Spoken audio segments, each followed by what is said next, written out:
Assalamualaikum warahmatullahi wabarakatuh. Saya Resa Nur Fadila Afandi dari S1 Alih Program Manajemen Transportasi Udara, Institut Transportasi dan Logistik Trisakti. Pada kesempatan hari ini saya akan membahas terkait dengan tugas Mandiri 2 pengantar transportasi dan logistik, yang dimana memuat terkait dengan pengertian logistik, lalu perbedaan antara manajemen logistik dengan manajemen rantai pasok. Pasti di antara kita masih ada yang bingung kan? Simak video berikut ini ya. Kalian tahu nggak sih, logistik itu berasal dari bahasa mana? Ya, betul. Logistik berasal dari bahasa Yunani yaitu logis, yang berarti rasio, kata, kalkulasi, alasan, pembicaraan, atau orasi. Yang dimana dalam bahasa Prancisnya adalah loger, yaitu menginapkan atau menyediakan.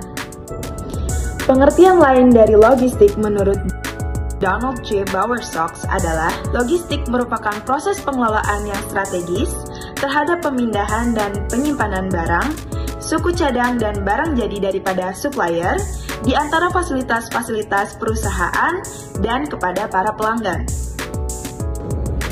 Nah, sekarang apa sih manajemen logistik itu? Menurut sebagian dari bukunya yang berjudul tentang manajemen logistik adalah suatu ilmu pengetahuan dan atau seni serta proses mengenai perencanaan dan penentuan kebutuhan pengadaan, penyimpanan, penyaluran, dan pemeliharaan serta penghapusan material atau alat-alat sehingga manajemen logistik mampu menjawab tujuan dan bagaimana cara mencapai tujuan tersebut dengan ketersediaan bahan logistik setiap saat bila dibutuhkan dan dipergunakan secara efektif dan efisien.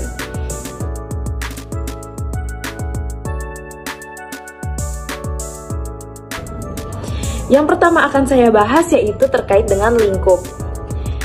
Lingkup dari manajemen logistik ini adalah lebih fokus atau focusing pada perpindahan dan penyimpanan barang dari titik A ke titik B atau dari satu tempat ke tempat lain, yang dimana prosesnya mencakup pengangkutan, pergudangan atau warehousing, lalu inventarisasi barang tersebut, dan yang terakhir adalah proses distribusinya. Nah, berbeda dengan lingkup manajemen logistik, manajemen supply chain ini lingkupnya lebih luas dan lebih kompleks karena melibatkan banyak pihak atau stakeholder, mulai dari proses bahan mentah ke proses produksi, proses distribusi, proses pemasaran, proses penjualan, serta hingga barang tersebut sampai ke tahap akhir atau sampai ke tangan konsumen tersebut dengan tepat waktu. Kita lanjut ke perbedaan kedua dari manajemen logistik dengan supply chain management. Yang pertama, untuk manajemen logistik ini lebih terkonsentrasi pada aspek logistiknya, seperti contohnya keterlambatan barang tersebut atau kekurangan stok dari barang tersebut.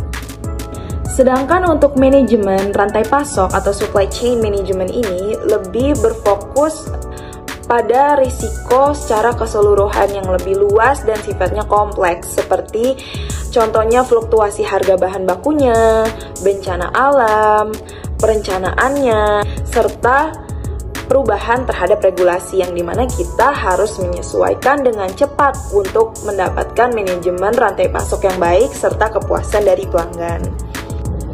Perbedaan ketiga yang akan saya bahas antara manajemen logistik dengan manajemen rantai pasok atau supply chain management adalah dalam hal fokus dalam pemenuhan kebutuhan pelanggan dan kepuasan pelanggan atau konsumen. Dalam hal manajemen logistik terfokus atau focusing pada pemenuhan kebutuhan serta kepuasan pelanggan atau konsumen dalam hal pengiriman dan penyediaan barang yang tepat waktu secara efektif dan efisien. Lain halnya dengan manajemen logistik, manajemen supply chain atau supply chain management memiliki fokus yang lebih luas cakupannya terhadap pemenuhan kebutuhan serta kepuasan pelanggan atau konsumen, yang mana dalam hal kualitas produknya, responsif terhadap permintaan pasar dan permintaan konsumen, serta inovasi dari barang tersebut. Berdasarkan penjelasan yang telah saya sampaikan tadi, dapat kita ambil kesimpulan bahwa manajemen logistik dengan supply chain management atau manajemen rantai pasok merupakan dua hal yang berbeda, yang mana manajemen logistik merupakan bagian atau proses dari supply chain atau rantai pasok yang memiliki fungsi dalam merencanakan, melaksanakan, dan mengendalikan keefisienan serta keefektifan penyimpanan dan aliran barang, pelayanan dan informasi terkait dari titik permulaan atau titik awal hingga titik akhir konsumsi dalam tujuannya untuk memenuhi kebutuhan para pelanggan atau para konsumen. Baik, demikian yang dapat saya sampaikan hari ini. Mohon maaf jika terdapat salah-salah kata dalam menyampaikan materi ini serta terdapat misinformasi atau salah dalam menyampaikan materi ini. Mohon dikoreksi dan terima kasih atas waktunya untuk menonton video saya. Wassalamualaikum warahmatullahi wabarakatuh.